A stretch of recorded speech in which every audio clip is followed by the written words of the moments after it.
हरिओम प्यारे भैया बहन। आज हम लोग पाठ जलवायु के अंतर्गत भारतीय कृषि मानसून का जुआ है, इस विषय को समझेंगे।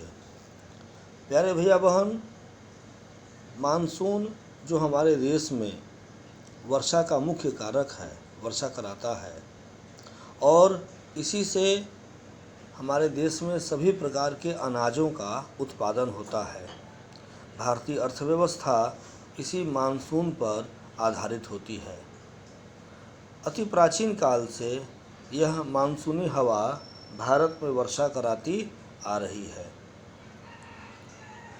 भारत में लगभग जून से सितंबर माह के बीच दक्षिण पश्चिम मानसूनी हवा से वर्षा होती है और यह वर्षा कुल वर्षा का लगभग 85% होता है।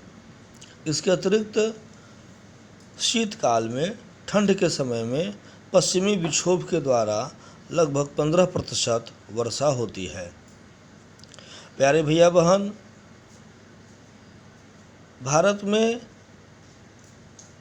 खरीफ फसल के अंतर्गत धान की खेती की जाती है और यह वर्षा काल के दौरान होता है।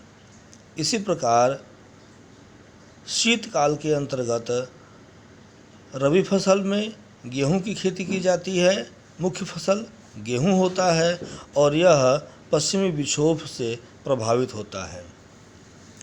भारत में अच्छी वर्षा हो, इस उम्मीद में किसान अपने खेतों में बीज बो देते हैं, लेकिन अनिश्चितता, अनियमितता इत्यादि के कारण किसानों के बीज खेतों में ही या तो बर्बाद हो जाते हैं या सूख जाते हैं। ऐसे ही भारत में वर्षा की जो तीव्रता है, अवधि है,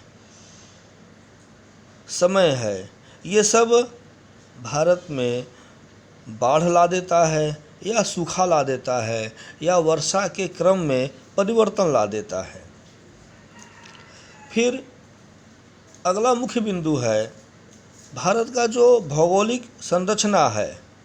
यहाँ ऊंचे ऊंचे पहाड़ हैं, उच्चावाच है इत्यादि के कारण भी किसी विशेष भूभाग में अत्यधिक वर्षा होती है और किसी विशेष भूभाग में वर्षा की कमी के कारण सूखा पड़ जाता है, फसल बर्बाद हो जाता है।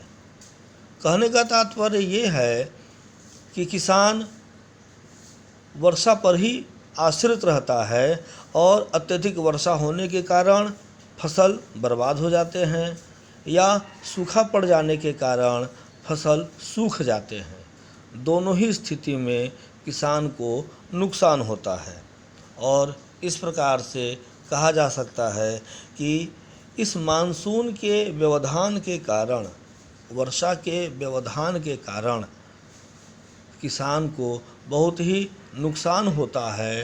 किसान पूरी तरह से वर्षा पर आश्रित होता है और इस अव्यवस्था से उसे नुकसान होता है।